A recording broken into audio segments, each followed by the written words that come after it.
আমাদের দেশ সহ বিশ্বের বিভিন্ন প্রান্তরে ইমাম হুসাইন রাদিয়াল্লাহু তাআলা আনহু স্মরণে তাজিয়া মিছিল বাহির করে শিয়া সম্প্রদায় ধারালো ছুরি দিয়ে শরীর রক্তাক্ত করে এরপরে মাতম প্রকাশ করে। আছে না নেই?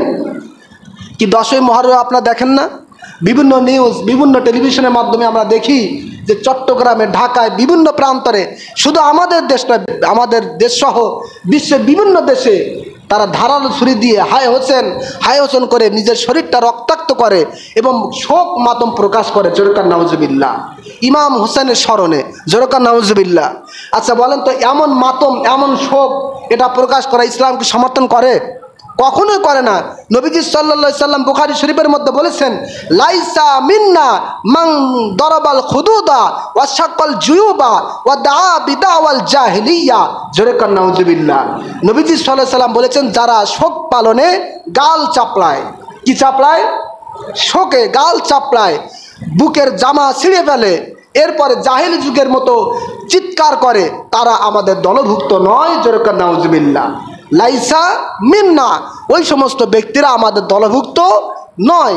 সুতরাং যারা ইমাম হুসাইনের স্মরণে শিয়া সম্প্রদায় যারা, তারা হাই হোসেন করে এই যে শরীরটা রক্তাক্ত করে, এটা নিছক হারাম, নাজায়েজ এবং শরিয়াত বিরোধী কাজ। ঠিক কিনা বলুন? শুধু তাই নয়, নিজের প্রতি জুলুম করা হয়। আমার শরীরটাকে আমি যদি ইচ্ছাকৃত কাটি, তাহলে এই শরীরের ওপরে জুলুম করা হবে। ঠিক কিনা?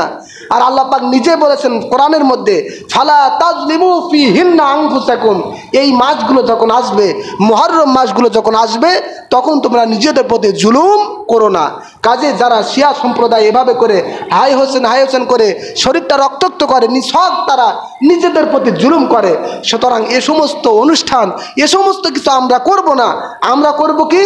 ইমাম হুসাইন রাদিয়াল্লাহু তাআলা আনহুর আলোচনা করে, প্রেম প্রকাশ করে, মানুষের মাঝে আহলে বায়তের আলোচনার মাধ্যমে মিলাদ মাহফিল, ওয়াজ মাহফিলের ব্যবস্থা করা।